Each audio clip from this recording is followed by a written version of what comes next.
My name is Robin Bankhead, and today I'm here with realtor and real estate investor Marilyn Cotterman. One of the most important things in any real estate deal is the financing.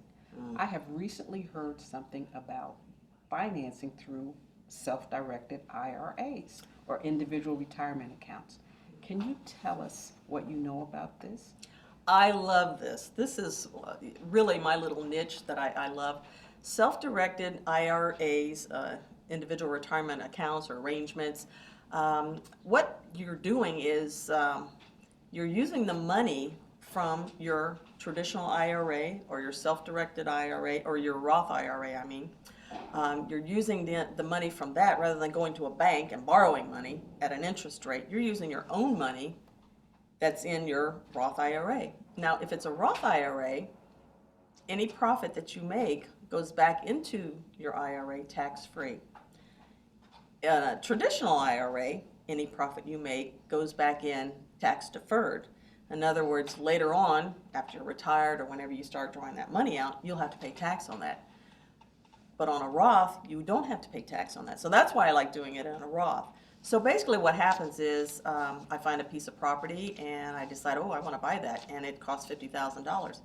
Well, I have to figure out if I have $50,000 available in my Roth. I go, I look, yep, we got that money. I take that $50,000 and I take the money and basically what happens is the Roth is buying this piece of property. Not me, but my Roth is buying it. So the Roth now owns this. It goes through the same thing as if it was a person. It's negotiating and it's writing up a contract, signing a contract, and eventually I buy it for $50,000. Now I might decide, well, do I want to rent it? Do I want to sell it?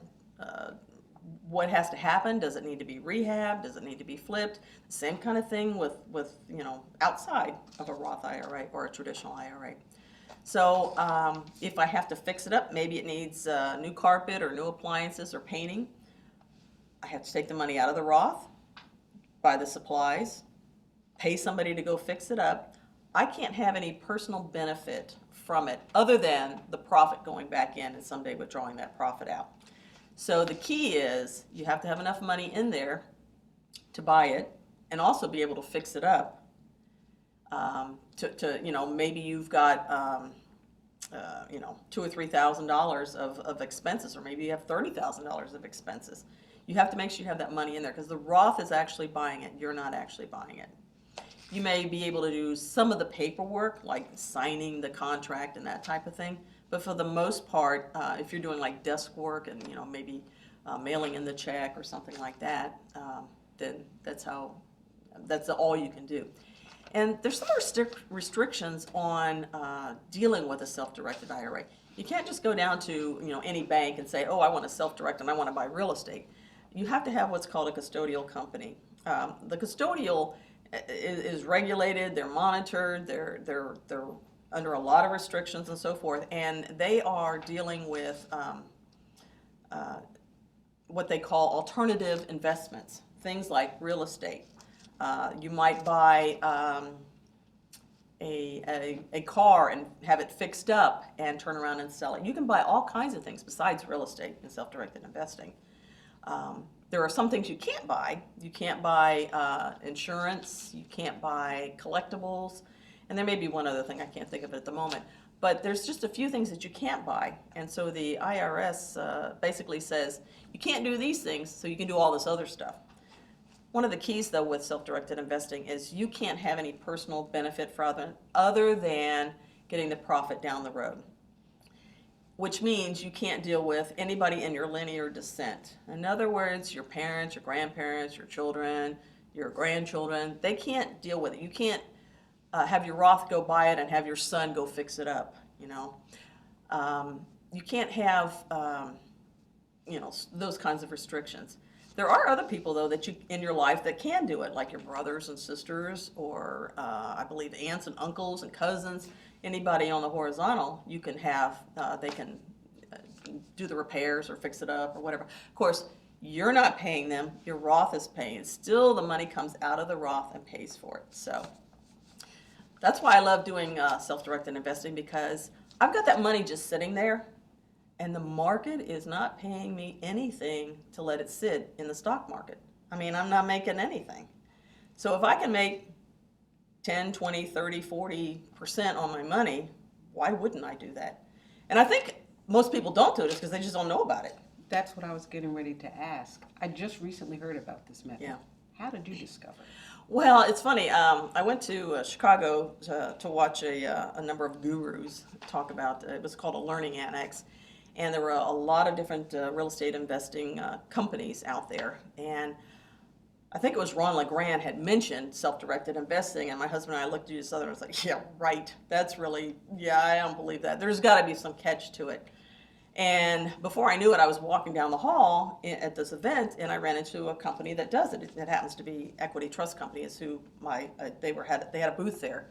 And so I was listening to what they had to say about it, and I got the brochures and everything, and we brought them home, and we thought, this just really can't be true. You know, it's like, it's just too good to be true. And part of the challenge was that I just didn't have any money, spare money, to go start doing real estate investing. But I had, you know, 40,000 or so in a Roth IRA with the stock market going down and down and down. And I thought, you know what, this may be worth the while to at least investigate it.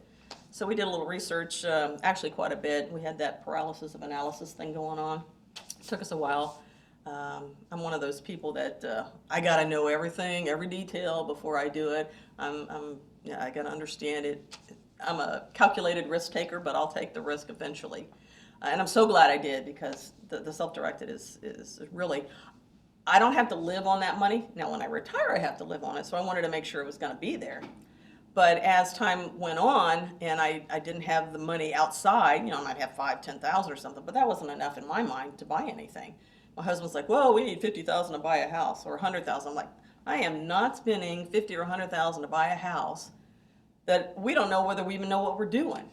So anyway, we did some research on the self-directed with Equity Trust in particular, and we've looked at some other companies too, but we started with them, and I really just haven't branched out to any other company. Although I will say, I went to an event that CIREA had recently.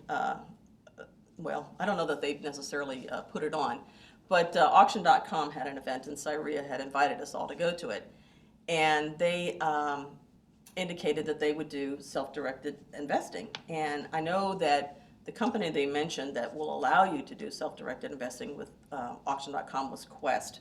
So I will probably research that company a little bit more, because with doing things online with something like auction.com or tax liens or something, you know, along those lines, you have to have the money available, or sheriff's sale, have to have the money available that day. And so certain custodial companies interact differently. So both of those companies are probably, you know, something that I will continue to work with.